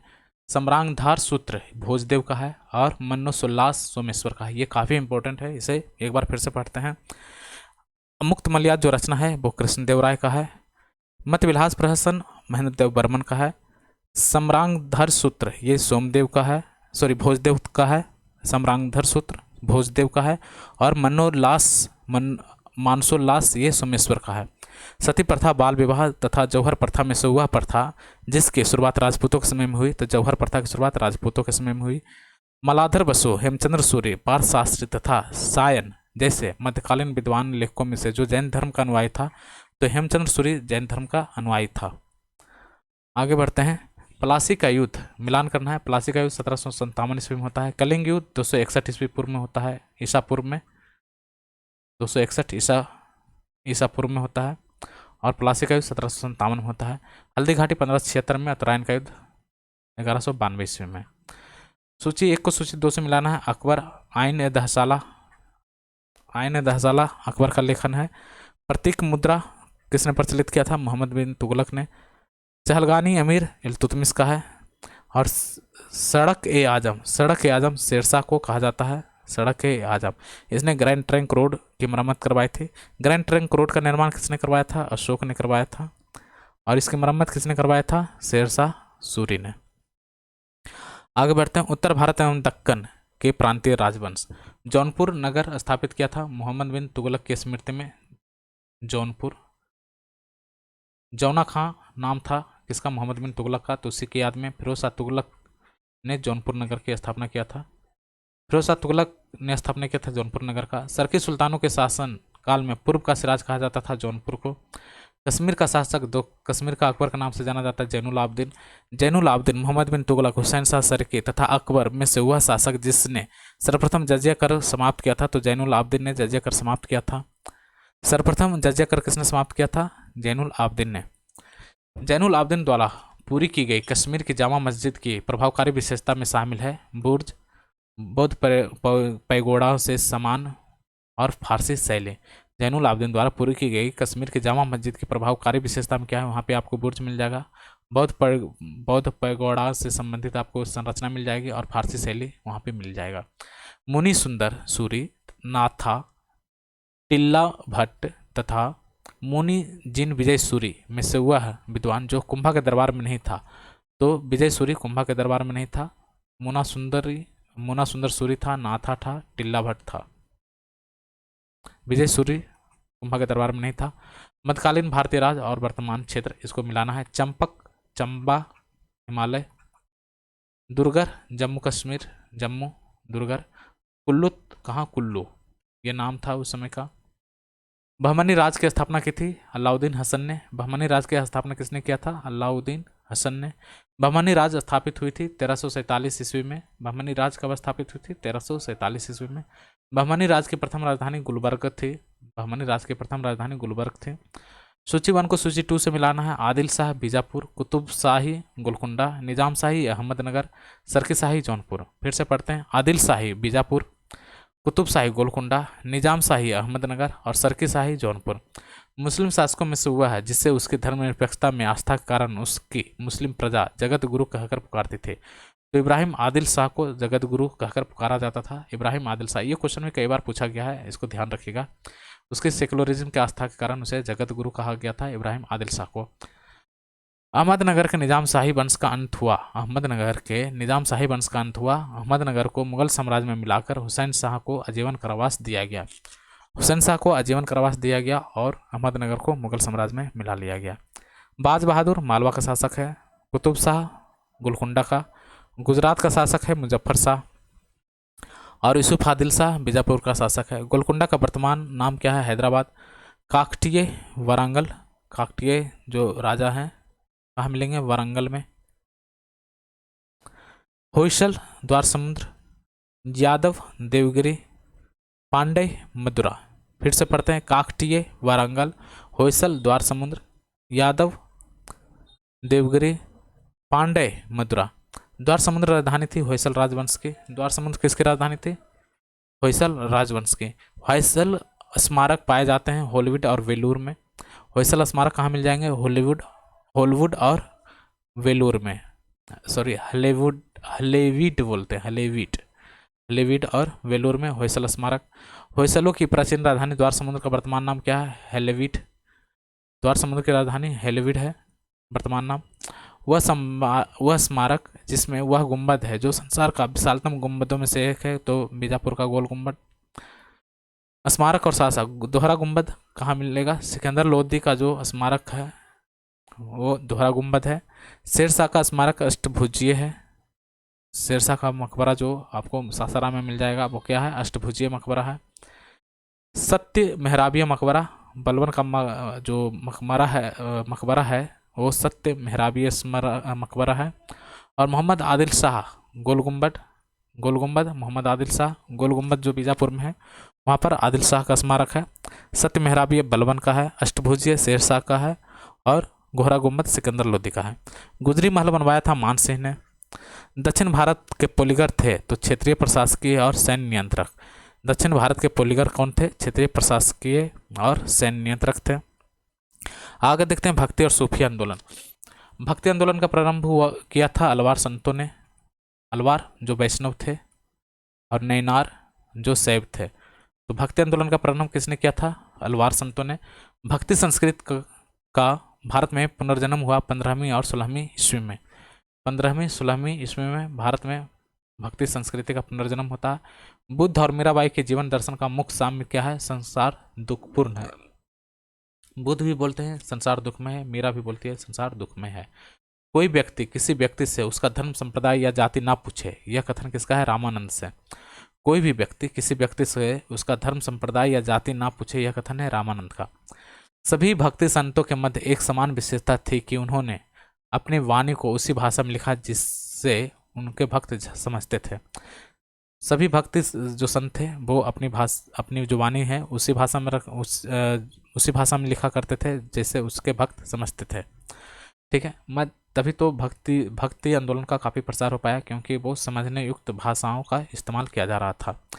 मध्ययुगीन भारत के धार्मिक इतिहास के संदर्भ में सूफी संत जिस तरह से आचरण का निर्वाह करते थे वे हैं ध्यान साधना, श्वास नियम, एकांत, कठोर यौगिक व्यायाम, श्रोताओं में आध्यात्मिक हर्षोन्नाद उत्पन्न करने के लिए पवित्र गीतों का गायन। ठीक है, कामरूप में वैष्णव धर्म को लोकप्रिय बनाया शंकरदेव ने। कामरूप कहाँ है? असम में। वहाँ पे वैष्णव धर्म को लोकप्रिय किसने बनाया? शंकरदेव ने। असम तथा कूच बिहार में वैष्णव धर्म का प्रवर्तन किया था शंकरदेव ने। रामानुजाचार्य संबंधित है विशिष्ट द्वैत से। विशिष्ट अद्वैत किनका है? रामानुजाचार्य का है। शुद्ध अद्वैत का प्रतिपादन किसने किया था? बल्लभाचार्य ने। शुद्ध अद्वैत, सूरदास जो है इन्हीं बल्लभाचार्य के शिष्य हैं। शुद्ध अद्वैत का संस्थापक कौन है? प्रतिपादक कौन है? बल्लभाचार्य। और विशिष्ट अद्वैत का रामानुजाचार्य। महाप्रभु बल्लभाचार्य की जन्मस्थली कहाँ है? चंपारण में है महाप्रभु बल्लभाचार्य की जन्मस्थली। अद्वैत शंकराचार्य बोलते हैं आत्मा और परमात्मा दो अलग नहीं है बल्कि एक है, ये अद्वैत है। विशिष्ट अद्वैत रामानुजाचार्य का है। द्वैतवाद किनका है? माधवाचार्य का। ये काफ़ी इंपॉर्टेंट है। ये चारों ही द्वैत जो वाद हैं ये कई बार एग्जाम में पूछा जाता है। अद्वैत किनका है? निम्काचार्य।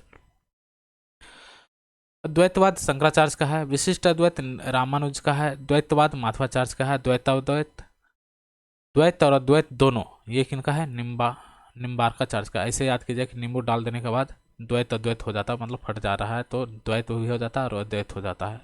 ये एसिडिक है ना नींबू, इसके कारण ये जो विलियन है उसको ये दो भागों में बांट देता है, द्वैत और अद्वैत। नींबू का चार्ज नींबू डालने पर, ठीक है, ऐसे याद कर लीजिए। अद्वैतवाद किनका है, माधवाचार्य का है। द्वैतवाद विशिष्ट अद्वैत रामानुजाचार्य का है। अद्वैत है शंकराचार्य का। बीजक सही कथन है, बीजक कबीर के उपदेशों का संकलन है, ठीक है। पुष्टि मार्ग के दर्शन को बल्लभाचार्य ने प्रतिपादित किया था, ठीक है। पुष्टि मार्ग का प्रतिपादन किसने किया था, बल्लभाचार्य ने। दादू कबीर रामानंद तुलसीदास में हुआ भक्त संत जिसने अपने संदेश के प्रचार के लिए सबसे पहले हिंदी का प्रयोग किया, तो रामानंद ने हिंदी का प्रयोग किया सबसे पहले। कबीर शिष्य थे किसके, रामानंद के। मध्यकालीन भारत के कुंभन दास, रामानंद, रैदास तथा तुलसीदास में से हुआ संत जिनका जन्म प्रयाग में हुआ था, तो रामानंद का जन्म प्रयाग में हुआ था। कबीर तथा धर्मदास के मध्य संवादों का संकलन का शीर्षक किसमें है, अमरमूल में है। कबीर एवं धर्मदास के मध्य संवादों का संकलन का शीर्षक अमरमूल है। मलुक दास एक संत कवि थे कड़ा के। संत घासीदास के पिताजी का नाम क्या था, महंगू। संत घासीदास के पिताजी का नाम क्या था, महंगू। देखिए ये सारे वही क्वेश्चन हैं जो किसी न किसी एग्जाम में पूछे गए हैं, तो आप किसी भी क्वेश्चन को मिस नहीं कर सकते हैं, इसे ज़रूर पढ़ के जाइएगा। और एक और बात, जो भी लोग हमारे प्रोग्रेसिव क्लासेस को सब्सक्राइब नहीं किए हैं उनसे निवेदन है कि सब्सक्राइब कर लीजिए, ताकि आपको बहुत अच्छे अच्छे वीडियो जो मिलते हैं वो उसका सबसे पहले नोटिफिकेशन आपको प्राप्त हो सके और उसके पहले व्यूअर बने। तो सब्सक्राइब ज़रूर कीजिए प्रोग्रेसिव क्लासेस को, और हम लोग को भी काफ़ी मोटिवेशन मिलेगा इससे, ठीक है। आगे बढ़ते हैं। सही कालानुक्रम इसको सजाना है, तो शंकराचार्य, रामानुजन और चैतन्य। शंकराचार्य सबसे पहले होंगे, फिर रामानुजन होंगे, फिर चैतन्य होंगे। भक्ति संतों का सही क्रम क्या है, कबीर, गुरु नानक, चेतन और मीराबाई। देखिए ये यूपीएससी में भी एक बार क्वेश्चन पूछा गया था पीटी में, भक्ति संतों का कालक्रम सजाना था। तो कबीर कब मिलेंगे, 1398 ईस्वी में, 1398 से 1518 तक रहते हैं। गुरु नानक 1469 में, चेतन 1486 और मीराबाई 1498। इसे याद कर लीजिएगा। कबीर 1400 ईस्वी के आसपास और मीराबाई 1500, 1415 हो गया। और इन दोनों के बीच में आएंगे गुरु नानक और चैतन्य, ठीक है। गुरु नानक किसके समकालीन है, बाबर के समकालीन है ये। आगे बढ़ते हैं। भगवान शिव की प्रतिष्ठा में स्थापित है 12 ज्योतिर्लिंग। 12 ज्योतिर्लिंग भगवान शिव की प्रतिष्ठा में स्थापित है। रामानुज के अनुयायियों को कहा जाता वैष्णव। अमृतसर, नाभा, ननकाना तथा नांदेड़ में से वह स्थान जो गुरु नानक का जन्मस्थल है, तो ननकाना गुरु नानक साहब का जन्मस्थल ही है। वह शासक जिसके शासन में गुरु नानक देव ने सिख धर्म की स्थापना की, सिकंदर लोदी ने। वह शासक जिसके शासन में गुरु नानक देव ने सिख धर्म की स्थापना की, तो सिकंदर लोदी के समय में गुरु नानक देव ने सिख धर्म की स्थापना की थी। ईश्वर केवल मनुष्य के सद्गुण को पहचानता है तथा उसकी जाति नहीं पूछता। आगामी दुनिया में कोई जाति नहीं होगी, यह सिद्धांत किसका है, नानक का है। नानक का काफ़ी एक बहुत ही अच्छा स्टेटमेंट है। ईश्वर केवल मनुष्य के सद्गुणों को पहचानता है, उसकी जाति नहीं पूछता। आगामी दुनिया में कोई जाति नहीं होगी, यह सिद्धांत किसका है, नानक का है। मीराबाई समकालीन थी तुलसीदास की। मीराबाई तुलसीदास के समकालीन है।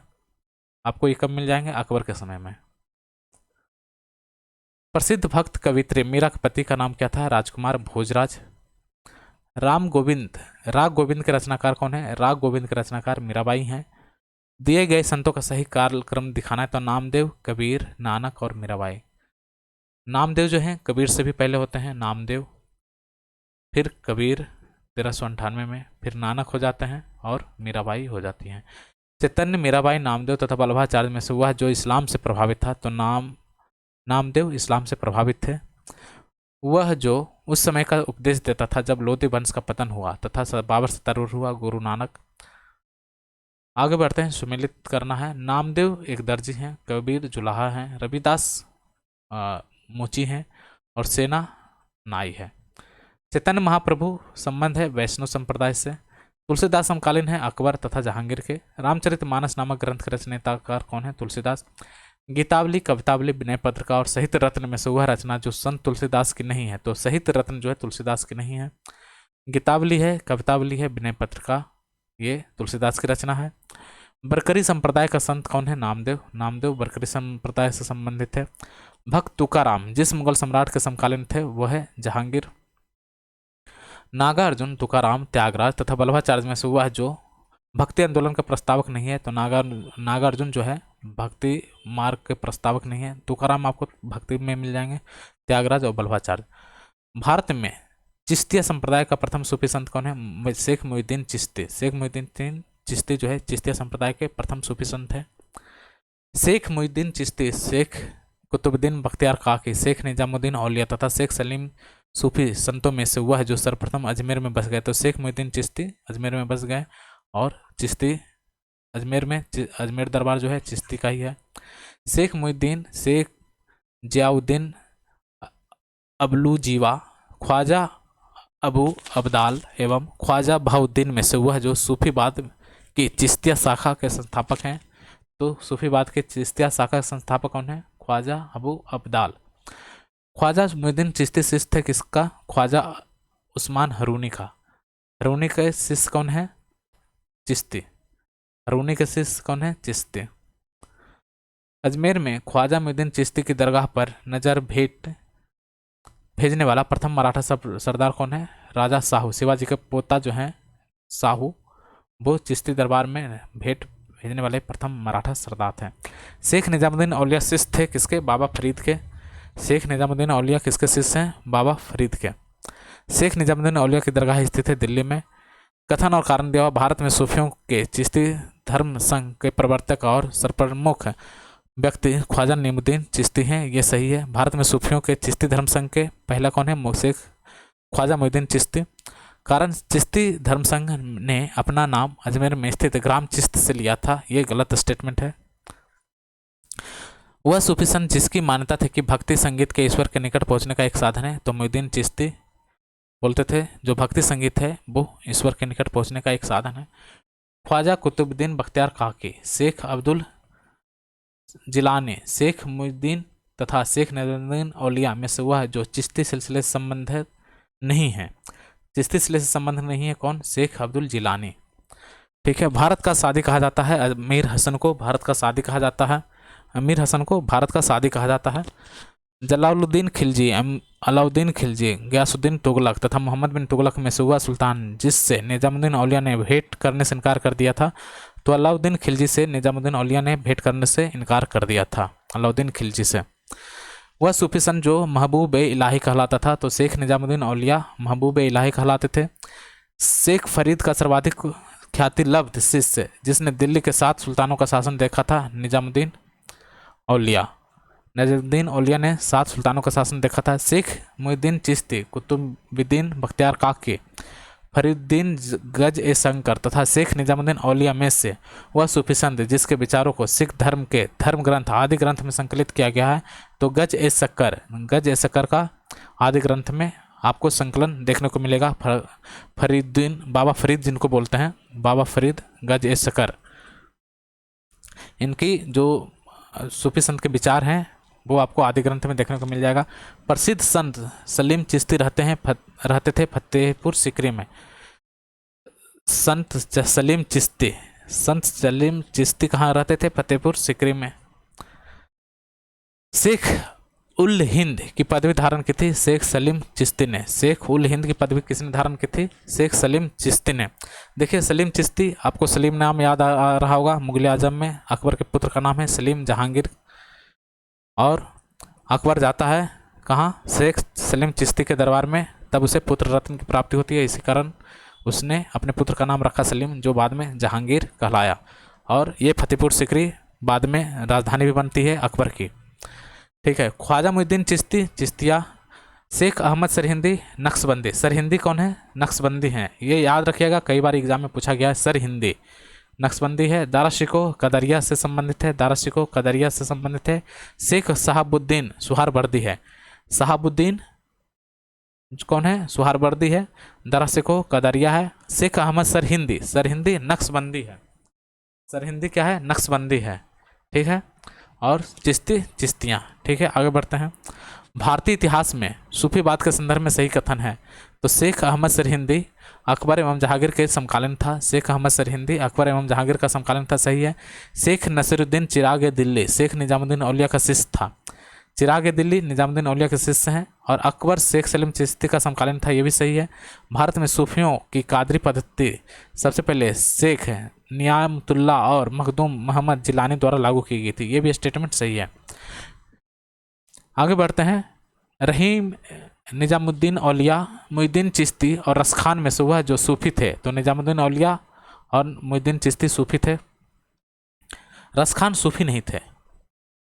चिश्तिया, सुहरावर्दी, कदरिया तथा नक्शबंदी सूफीवाद के सिलसिलों में से वह जो संगीत के विरुद्ध था, तो नक्शबंदी संगीत के विरुद्ध था, मतलब एक तरह से ऐसे याद कीजिए कि संगीत का वो नक्शबंदी कर देना चाहता था। और नक्शबंदी में कौन है, हमने बताया था नक्शबंदी में सरहिंदी है। ठीक है, नक्शबंदी सरहिंदी, नक्शबंदी सरहिंदी, ठीक है। और ये संगीत के विरुद्ध था। से शाह मोहम्मद गौस, शाह अब्दुल अजीज, शाह वली उल्लाह तथा ख्वाजा मीर दर्द सूफियों में से हुआ जिसने कृष्ण को औलिया के रूप में माना। तो मोहम्मद गौस जो है, शाह मोहम्मद गौस, इसने कृष्ण को औलिया के रूप में माना। उलेमा, खानका, शेख तथा समा में से हुआ जिसका संबंध सूफीवाद से नहीं है। उलेमा का संबंध सूफीवाद से नहीं है। कृष्ण जीवन परक प्रेम वाटिका काव्य की रचना की थी रसखान ने। प्रेम वाटिका काव्य की रचना किसने किया था, रसखान ने। बलवाचार, चैतन्य, गुरु नानक तथा अमीर खुसरो में से वह जो भक्ति आंदोलन से जुड़ा नहीं है, तो अमीर खुसरो भक्ति आंदोलन से जुड़ा हुआ नहीं है। 12 मास की रचना किसने किया था, मलिक मोहम्मद जायसी ने। एक विरह है 12 मासा का। ठीक है, इसमें आपको क्या मिलेगा, जैसे जो राणा रतन सिंह हैं वो पद्मावती के प्रेम में पागल हो जाते हैं, हालांकि उनकी शादी किसी अन्य स्त्री से पहले हो रखी होती है, तो उस स्त्री की वेदना को यहाँ पे वराह मासा में दिखाया गया है और ये एक विरह रचना है। प्रतिवर्ष प्रसिद्ध सूफी संत हाजी वारिस अली शाह के मज़ार पर मेला लगता है, कहाँ, देवा शरीफ में। प्रसिद्ध सूफी संत हाजी वारिस अली शाह के मज़ार पर मेला लगता है देवा शरीफ में। क्राइस्ट का जन्म स्थान कहाँ है, बेथलेहम। क्राइस्ट का जन्म स्थान कहाँ है, बेथलेहम। ईस्टर त्यौहार के पीछे ईसाइयों की भावना है, तो यह इस दिन ईसा पुनर्जीवित हुए थे। ईस्टर त्यौहार के पीछे ये ईसाइयों की भावना है कि इस दिन ईसा पुनर्जीवित हुए थे। वह ईसाई जो संत जो पशु पंछियों से प्रेम के लिए विख्यात है, तो आसीसी के संत फ्रांसिस जो है पशु पंछियों से प्रेम के लिए विख्यात है। ईसाइयों का गुड फ्राइडे मनाया जाता है ईसा मसीह को सूली पर चढ़ाए जाने के स्मरण में। ईसा मसीह को सूली पर चढ़ाया गया था, तो इसी कारण गुड फ्राइडे मनाया जाता है। तो आज का हम डिस्कशन यहीं तक रखते हैं, फिर हम अगले टॉपिक में हम अगला जो पार्ट होगा उसमें हम मुगल वंश के बारे में चर्चा करेंगे। तब तक के लिए धन्यवाद, जय हिंद। और आप लोगों से रिक्वेस्ट है इस चैनल को प्रोग्रेसिव क्लासेस को सब्सक्राइब कीजिए ताकि हमें भी मोटिवेशन मिल सके। धन्यवाद।